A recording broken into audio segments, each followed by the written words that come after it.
Hello दोस्तों, आज हम लेकर आए हैं मल्टीप्लिकेशन ऑफ होल नंबर्स। अभी तक हमने सीखा addition of whole numbers, subtraction of whole numbers. Okay, तो आज हम सीखेंगे मल्टीप्लिकेशन ऑफ होल नंबर्स। इसकी भी कुछ प्रॉपर्टीज़ होती हैं, यानी कुछ तरीके होते हैं, उनको हमें याद रखना होता है जब हम इनको सम्स सॉल्व करते हैं कि मल्टीप्लिकेशन में किन किन चीज़ों का यूज़ होता है। तो इसकी फर्स्ट प्रॉपर्टी क्या है? If two whole numbers are multiplied in either order, the product remains the same.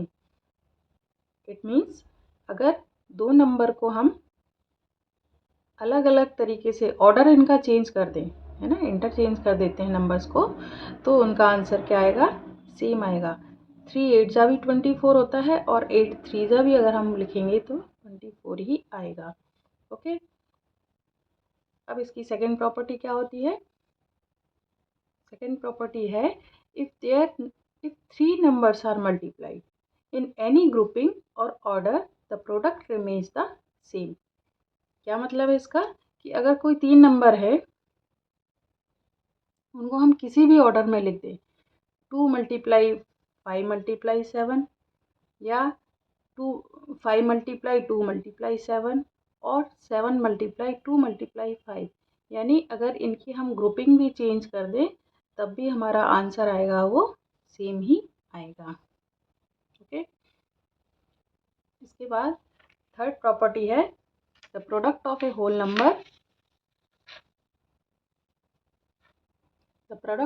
Number and 1 is the number itself. ये तो आसान है कि किसी भी दो नंबर्स का जो प्रोडक्ट है, यानी दो नंबर को जिनमें से एक तो नंबर कोई भी नंबर हो सकता है और एक नंबर है 1। ठीक है, तो वन नंबर को जब हम 7 से या किसी भी और नंबर से हम मल्टीप्लाई करते हैं तो आंसर वही आएगा।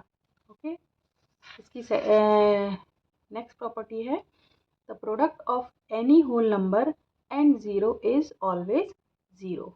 मतलब किसी भी हम अगर होल नंबर को मल्टीप्लाई करते हैं 0 से तो आंसर हमेशा 0 ही आएगा। ओके,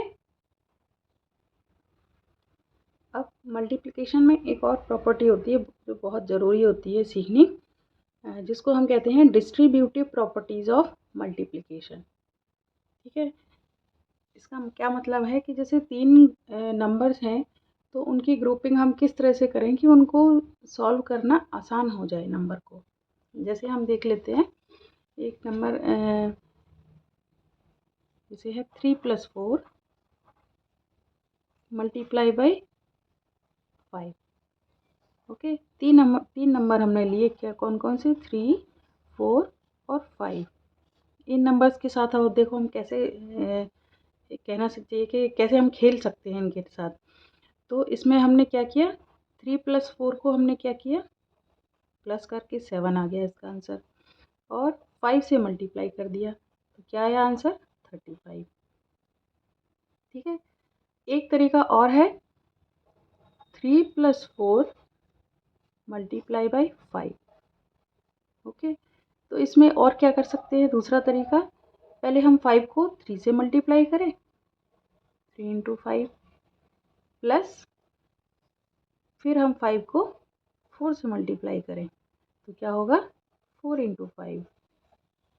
अब 3 5 जा क्या होता है? 15, प्लस 4 5 जा 20। अब 15 और 20 को अगर हम प्लस करेंगे तो क्या आंसर आएगा? 35। तब भी सेम आंसर आया। तो इस तरह से हम, अच्छा ये प्रॉपर्टी हम कहाँ यूज़ करते हैं? जब बड़े बड़े नंबर्स को हमें मल्टीप्लाई करना होता है तब डिस्ट्रीब्यूटिव प्रॉपर्टी हमारे बड़े काम में आती है, तो उसको सॉल्व करना आसान हो जाता है। आगे और एक दो एग्जांपल से मैं आपको और समझाती हूँ। इसको एक एग्जांपल से समझते हैं। जैसे मान लीजिए एक हमें नंबर करना है मल्टीप्लाई 172 मल्टीप्लाई 97। ठीक है, अब इसको अगर हम मल्टीप्लाई वैसे करने बैठेंगे तो बहुत टाइम लगेगा और आंसर हमारा गलत भी आ सकता है। कई बार बच्चों को मल्टीप्लाई में दिक्कत हो जाती है। उनका आंसर गलत निकल जाता है। तो इसका आसान तरीका क्या है वो देखते हैं। तो इसके लिए क्या करेंगे, देखो 97 को क्या होता है 97, हम जानते हैं कि 97 होता है 100 माइनस 3। इसको ऐसे भी लिख सकते हैं ना, ठीक है। तो इसमें क्या करेंगे 172 मल्टीप्लाई बाई 100 माइनस 3, ठीक है।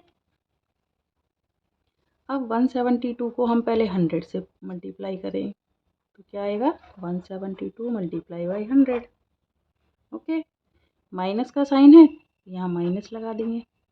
फिर 172 को हम 3 से मल्टीप्लाई करेंगे, 172 मल्टीप्लाई बाई 3, ओके। ये तो आसान हो जाएगा। 172 को अगर हम 100 से मल्टीप्लाई करेंगे तो क्या आ जाएगा, 2 0 लगा दिए, ठीक है। और माइनस 172 को अगर हम 3 से मल्टीप्लाई करेंगे तो आंसर हमारा आ जाएगा 516। इसको करना आसान रहेगा, ठीक है। अब अगर हम इसमें से 17,200 माइनस 516 को माइनस करते हैं तो हमारा आंसर आता है 16,684। ये निकालना ज़्यादा आसान तरीका है जब बड़े बड़े नंबर्स को हमें मल्टीप्लाई करना होता है, ठीक है। एक और इसका एग्जांपल बताती हूँ। ये देखिए, एक हमारा सम ये है, solve 569 multiply by 45 plus 569 multiply by 55।